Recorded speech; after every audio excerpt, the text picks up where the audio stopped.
Welcome back, my dear students. Now we are in lecture number 74 of mathematics subject of 10 plus 2 class, and we are in unit number 1, relations and functions.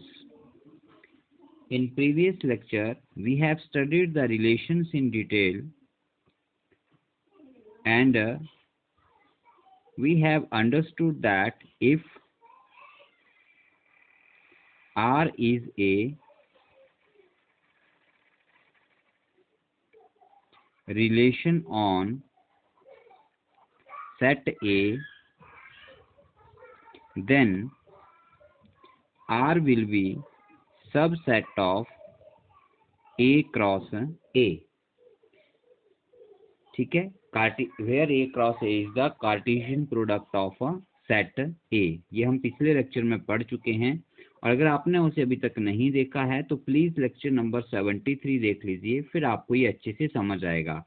तो आज हम इसके आगे शुरू करते हैं, जहां हम लोग टाइप्स ऑफ रिलेशंस के बारे में स्टडी करेंगे, right. So first of all let us discuss empty relation. Empty relation क्या होता है, एक एग्जाम्पल से स्टार्ट करते हैं। Okay, let A is a set 1 and 2। एक सेट है जिसमें एलिमेंट्स 1 and 2 है। Then A cross A, Cartesian product क्या हो गया इसका, 1 2 का कार्टेशियन प्रोडक्ट हमने प्रीवियस लेक्चर में निकाला है, एक बार जरूर देख लें उसे। और आपके लिए रिपीट कर देता हूं, जैसे ये सेट ए है और ये दूसरा सेट ए है, इसके एलिमेंट 1 और 2 हैं, इसके भी 1 and 2 हैं। तो हम लोग इनको एक एक करके इन सभी एलिमेंट्स की सेट ए से दूसरे सेट में मैपिंग करते हैं, पेयरिंग करते हैं। सो 1 1 1 2 2 1 एंड 2 2। अब मैं एक रिलेशन डिफाइन कर लेता हूँ, R is equal to A B. A B is the ordered pair, that means element का फर्स्ट और आपके सेट का एलिमेंट का पहला और दूसरा एलिमेंट होगा, such that A plus B is equal to 0। Means हमें रिलेशन में ऐसे एलिमेंट चाहिए, ऐसे एलिमेंट्स को का ऑर्डर्ड पेयर हमने सिलेक्ट करना है जिनका सम 0 हो, ठीक है। सो अगर अब हम जानते हैं कि R is a subset of A cross A, that means relation R के सभी एलिमेंट्स A क्रॉस A में से लिए जाएंगे। तो ये इसका पहला एलिमेंट है A क्रॉस A का, ये दूसरा, ये तीसरा और ये चौथा। अब इनमें से हम किसी भी एलिमेंट्स का, इन ऑर्डर्ड पेयर के किन्हीं भी एलिमेंट्स का सम करेंगे तो वो 0 नहीं आएगा। 1 + 1 0 नहीं होगा, 1 + 2 0 नहीं होगा, 2 + 1 भी 0 नहीं होगा, 2 + 2 भी 0 नहीं होगा। इसका मतलब ऐसा कोई भी यहाँ पर ऑर्डर्ड पेयर या ऑर्डर्ड एलिमेंट नहीं है जो कि इस रिलेशन को सेटिस्फाई करते हों। इसका मतलब R हमारा एक एम्प्टी रिलेशन होगा, means there is no such element which is satisfying the given condition. तो आप इसे ऐसे भी लिख सकते हैं, A does not relates to B.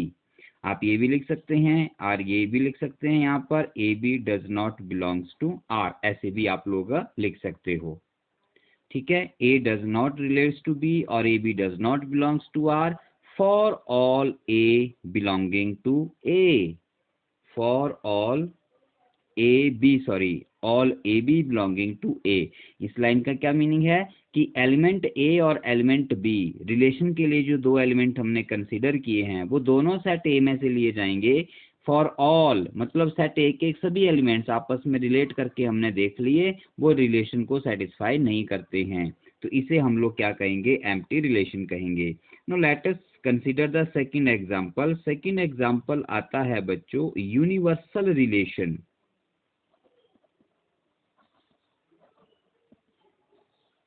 ठीक है, यूनिवर्सल रिलेशन क्या होता है, देखिए हम एक नया रिलेशन लेते हैं यहाँ पर आर, ये अलग है, ये अलग है, इसको आपने सेम नहीं मानना है, ठीक है। अब हम लोग दोनों के बीच में रिलेशन बना लेते हैं कि a + b > 0 का रिलेशन बना लेते हैं, ठीक है। कि हमने वो हमने कार्टेशियन प्रोडक्ट्स के वो एलिमेंट्स लेने हैं जिसमें ए और बी का सम 0 से ग्रेटर हो। ठीक है, तो अब ये जो कार्टेशियन प्रोडक्ट है इसमें तो सारे नॉन जीरो पॉजिटिव नंबर्स हैं, तो 1 + 1 2 0 से बड़ा होगा, 1 + 2 3 0 से बड़ा होगा, 2 + 1 3 0 से बड़ा होगा, 2 + 2 4 0 से बड़ा होगा। इसका मतलब ये सारे ऑर्डर्ड पेयर जो हैं इस कंडीशन को सेटिस्फाई कर रहे हैं।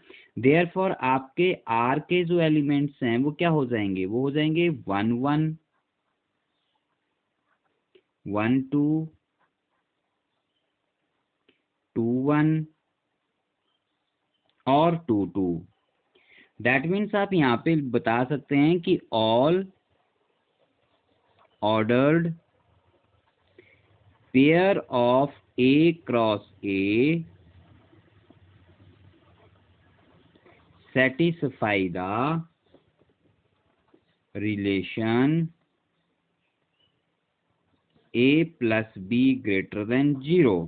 ठीक है, तो जब कार्टेशियन प्रोडक्ट के सभी ऑर्डर्ड पेयर कंडीशन को सेटिस्फाई करें तो वो आपका यूनिवर्सल रिलेशन कहलाएगा। उस केस में relation R will be is equal to A cross A. Relation R set जो है वो कार्टेशियन प्रोडक्ट सेट के बिल्कुल बराबर होगा। ठीक है, जबकि इफ ऑल ऑर्डर्ड पेयर्स, और जबकि एम्प्टी रिलेशन इसका बिल्कुल ऑपोजिट हो जाएगा। That means no ordered pair of A cross A satisfy the relation. कोई भी इस रिलेशन को सेटिस्फाई नहीं करता है, मतलब आपका रिलेशन सेट एम्प्टी रहेगा, तो वो आपका एम्प्टी रिलेशन कहलाएगा। और अगर सभी पेयर उसको सेटिस्फाई करते हैं तो वो यूनिवर्सल रिलेशन बन जाएगा। ठीक है, now let us talk about the third type of relation. Definitions मैंने नहीं लिखी, आप लोग बुक से पढ़ सकते हो। डेफिनेशन के कंपैरिजन के बजाय इनको समझना बहुत जरूरी है, कॉन्सेप्ट को दिमाग में बिठाना बहुत जरूरी है। डेफिनेशंस आप बुक में से भी ले सकते हो। ठीक है, so let us take next type of relation, that is your identity relation.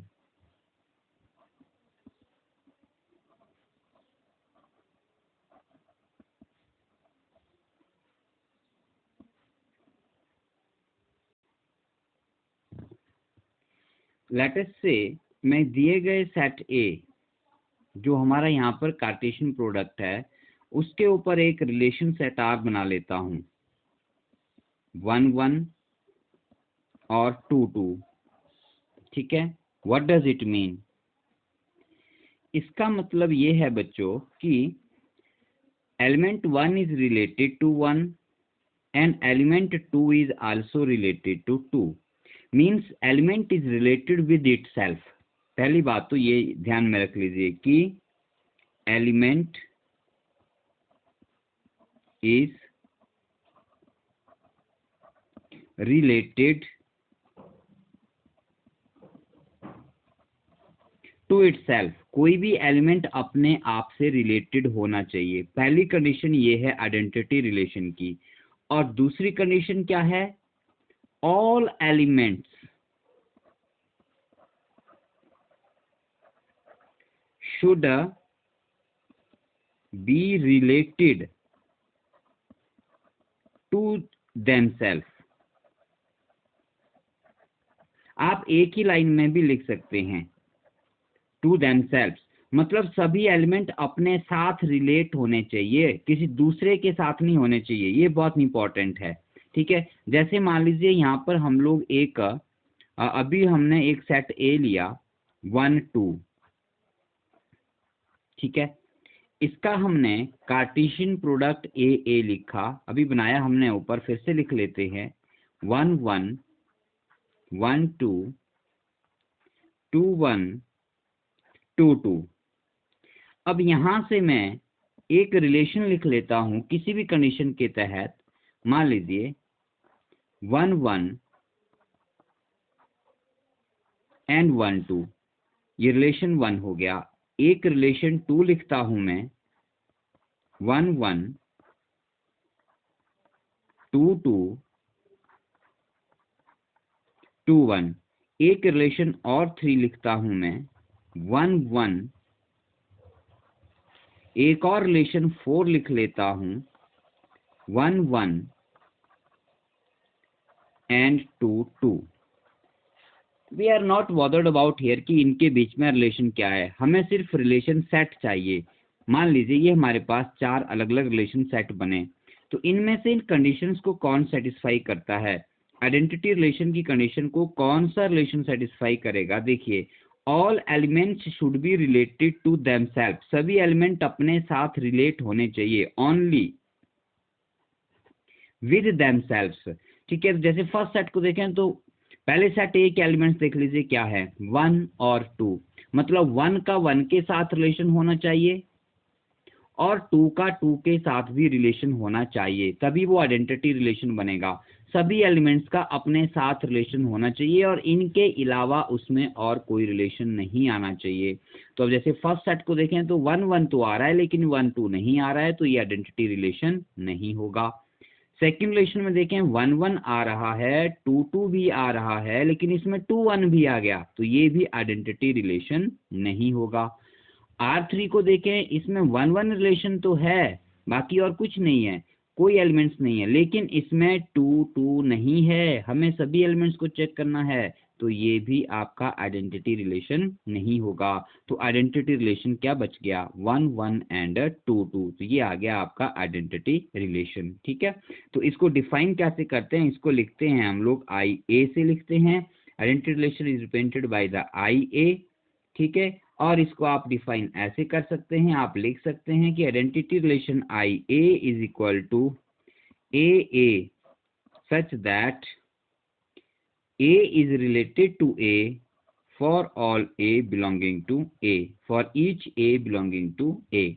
ठीक है, जितने भी A दिए गए सेट में होंगे, जितने भी एलिमेंट दिए गए सेट में होंगे, वो सभी आपस में रिलेट करने चाहिए और उनके अलावा और कुछ उसमें नहीं होना चाहिए, तब हम उस सेट को आइडेंटिटी रिलेशन कहेंगे।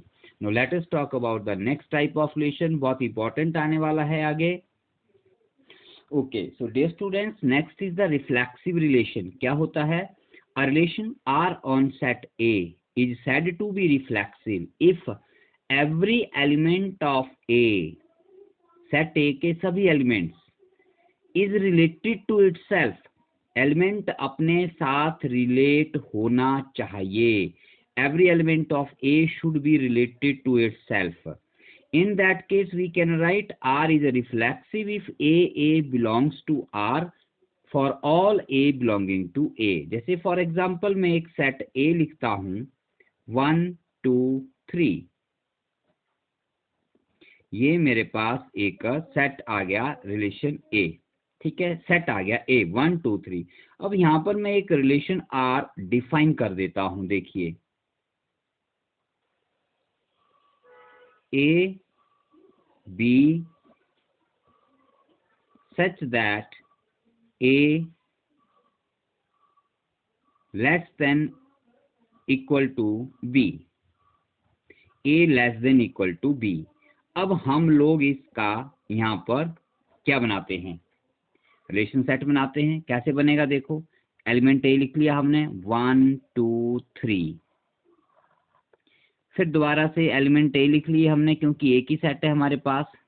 ठीक है, अब हम वही एलिमेंट्स लेंगे जो इस कंडीशन को सेटिस्फाई करेंगे, इस रिलेशन के तहत आपस में लिंक्ड होंगे, कनेक्टेड होंगे। A less than equal to B हो सकता है, तो हम लोग 1 1 ले सकते हैं, 1 2 भी ले सकते हैं, 1 3 भी ले सकते हैं। अब आते हैं 2 के ऊपर, 2 1 ले सकते हैं नहीं, क्योंकि 2 लेस देन 1 नहीं है। हमें सेट ए से वो एलिमेंट लेने हैं, फर्स्ट सेट में से वो एलिमेंट लेने हैं जो सेकंड में से छोटे हैं या बराबर हैं, तो 2 1 नहीं आएगा, 2 2 आ जाएगा,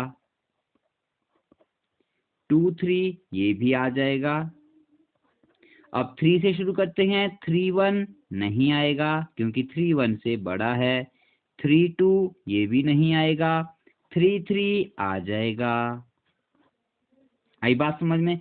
अब हम इसको बड़े ध्यान से देखें बच्चों, तो इसमें 1 is related to 1, 2 is related to 2 and 3 is also related to 3। और दिए गए सेट के एलिमेंट्स क्या हैं, 1 2 3, तो मतलब हमारे पास 1 1 भी होना चाहिए, हमारे पास 2 2 भी होना चाहिए, हमारे पास 3 3 भी होना चाहिए। मतलब दिए गए रिलेशन के तहत गिवन सेट के सभी एलिमेंट्स का भी आपस में रिलेशन होना चाहिए। तो हमें रिलेशन सेट में वो मिल जाते हैं, ये मिल गया, ये भी मिल गया और ये भी मिल गया। तो इसका मतलब यहाँ पर जो रिलेशन आर है वो बच्चों आपका रिफ्लेक्सिव रिलेशन है। ठीक है। अब रिफ्लेक्सिव और आइडेंटिटी में एक बहुत ही छोटा सा डिफरेंस है, जिसे ध्यान से देखिए। ये रिलेशन रिफ्लेक्सिव है लेकिन आइडेंटिटी नहीं है। आइडेंटिटी रिलेशन में हमने कहा था कि सभी एलिमेंट्स का अपने साथ रिलेशन होना चाहिए लेकिन किसी दूसरे के साथ रिलेशन नहीं होना चाहिए। मतलब अपने साथ रिलेशन वाले एलिमेंट्स आ जाएं, उसके अलावा कुछ और नहीं आना चाहिए। जबकि देखो यहाँ पे 1 2 भी आ रहा है, 1 3 भी आ रहा है, 2 3 भी आ रहा है। इसका मतलब ये रिलेशन आइडेंटिटी रिलेशन नहीं है। ठीक है। लेकिन अगर इसका आइडेंटिटी आप लिखते हैं तो इसका आइडेंटिटी रिलेशन क्या आएगा, 1 1 2 2 एंड 3 3। तो आप यहां से जान सकते हैं ये आपका आइडेंटिटी रिलेशन हो गया। तो identity relation is a subset of a reflexive relation. ठीक है। आइडेंटिटी रिलेशन रिफ्लेक्सिव का सबसेट होता है। ठीक है। तो आइडेंटिटी रिलेशन और रिफ्लेक्सिव रिलेशन में डिफरेंस भी बता दिया। रिप्ले करके फिर से देख लीजिए, समझ नहीं आया तो फिर से सुन लीजिए, मैंने बहुत डिटेल में आपको यहाँ पे समझा दिया है। अब हम नेक्स्ट टाइप नंबर 5 लेते हैं। 5 आता है बच्चों आपके पास सिमेट्रिक रिलेशन।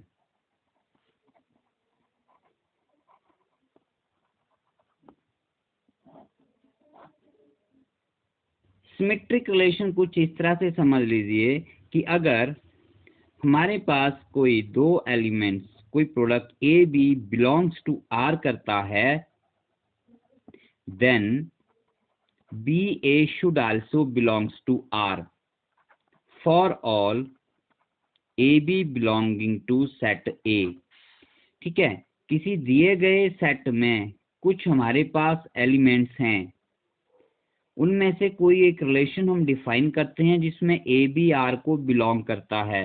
तो उसका जो उल्टा है, मतलब बी भी ए को बिलोंग करना चाहिए, बी भी ए के साथ रिलेट होना चाहिए। अगर उल्टा सीधा रिलेशन बोल सकते हैं आप कि ए का बी के साथ रिलेशन है तो बी का भी ए के साथ रिलेशन होना चाहिए। ऐसे रिलेशंस को हम लोग सिमेट्रिक रिलेशन कहते हैं। क्या कहते हैं ऐसे रिलेशन को, सिमेट्रिक रिलेशन कह देते हैं। ठीक है।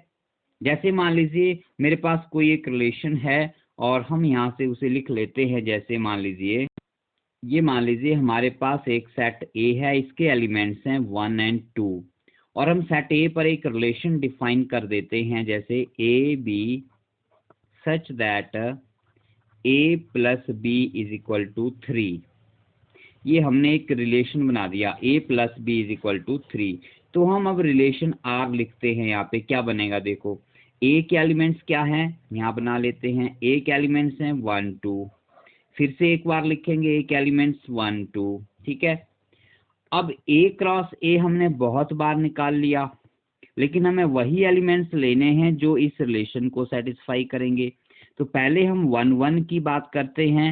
1 + 1 2 होता है, हम नहीं लेंगे। हम 1 2 की बात करते हैं, 1 + 2 3 होता है, इसे हम ले लेंगे। फिर हम 2 से स्टार्ट करते हैं, 2 + 1 3 होता है, इसे भी हम लोग ले लेंगे। फिर हम 2 + 2 की बात करते हैं, 4 होता है, हम नहीं लेंगे। हम केवल वही एलिमेंट्स लेंगे, वही ऑर्डर्ड पेयर्स लेंगे, a क्रॉस a के वही ऑर्डर्ड पेयर्स उठाएंगे, वही लिखेंगे जो कि a + b = 3 हों। तो हमने देखा कि 1 + 2 3 और 2 + 1 3 इसको सेटिस्फाई करते हैं। पर अब हमने यहाँ से एक बात और देख ली, 1 2, इससे हमें पता चला कि 1 2 इज रिलेटेड टू r, और यहाँ से हमें पता चला कि 2 1 is also related to r। मतलब उल्टा सीधा पोजीशन इंटरचेंज करने पर भी रिलेशन आपका सेटिस्फाई हो रहा है। तो ऐसे रिलेशन को बच्चों हम लोग सिमेट्रिक रिलेशन कहते हैं। क्या कहते हैं, सिमेट्रिक रिलेशन कहते हैं। ठीक है। So let us move ahead, आगे चलते हैं। नेक्स्ट हमारे पास आता है ट्रांजिटिव रिलेशन। ट्रांजिटिव रिलेशन में क्या होता है, मान लीजिए हमारे पास ए और बी दो नंबर हैं जो रिलेशन आर को बिलोंग करते हैं, बी और सी दो नंबर एलिमेंट्स हैं जो कि रिलेशन आर को बिलोंग करते हैं, ठीक है। और अगर हमारे पास ए और सी भी हमारे पास एलिमेंट्स प्रेजेंट हैं जो रिलेशन आर को बिलोंग करते हैं, मतलब अगर ए बी से रिलेट करता है means A is related to B, B C belonging to R का मतलब B is related to C, then if A is related to C, A C के साथ रिलेट होना चाहिए, ठीक है। ये बी और ये बी आपस में इनको अगर छोड़ दिया जाए, सिंपल भाषा में कहा जाए इनको काट दिया जाए, तो ए का सी के साथ रिलेशन बचना चाहिए, तो हम ऐसे रिलेशन को ट्रांजिटिव रिलेशन कहेंगे, ठीक है। मतलब पहले का दूसरे के साथ रिलेशन है, फिर दूसरे का तीसरे के साथ रिलेशन है, तो पहले का तीसरे के साथ भी रिलेशन होना चाहिए। अगर ऐसा होता है तो वो रिलेशन हमारा ट्रांजिटिव रिलेशन कहलाता है, ठीक है। और अगर ऐसा नहीं है then relation is not a transitive. Let us take an example.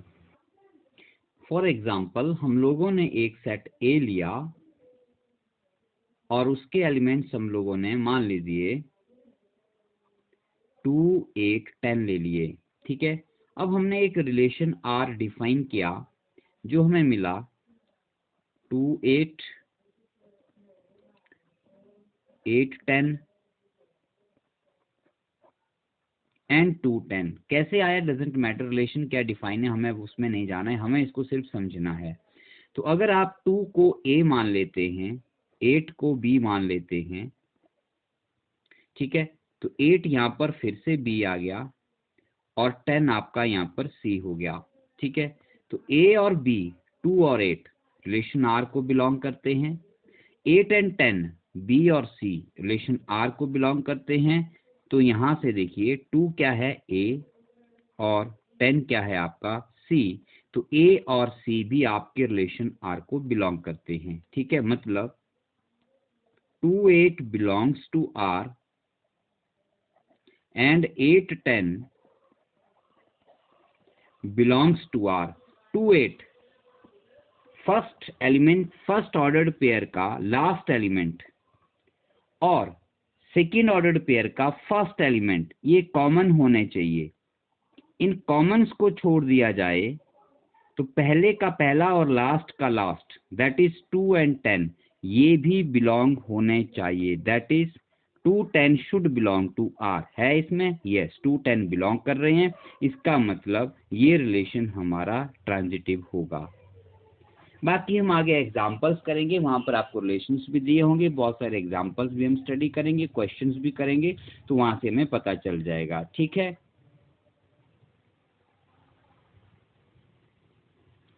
सो यहाँ पर एक चीज बताना चाहूंगा बच्चों कि जो आपका आइडेंटिटी रिलेशन होता है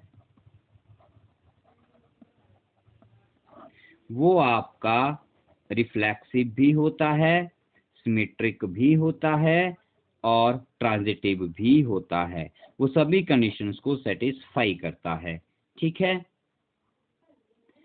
so dear student, that's all for this video lecture. तो ये शुरू के 2 लेक्चर इस चैप्टर के लिए बहुत इंपॉर्टेंट हैं, इनमें नोट करने के लिए कुछ भी नहीं है, सब कुछ बुक में आपको मिलेगा, इनमें सिर्फ आपको समझना है, अंडरस्टैंड करना है और कंसेप्ट्स को अच्छे से क्लियर करना है, तभी आप लोग फर्स्ट एक्सरसाइज जो है वो आप लोग अच्छे से कर पाओगे। So that's all for this, have a nice time.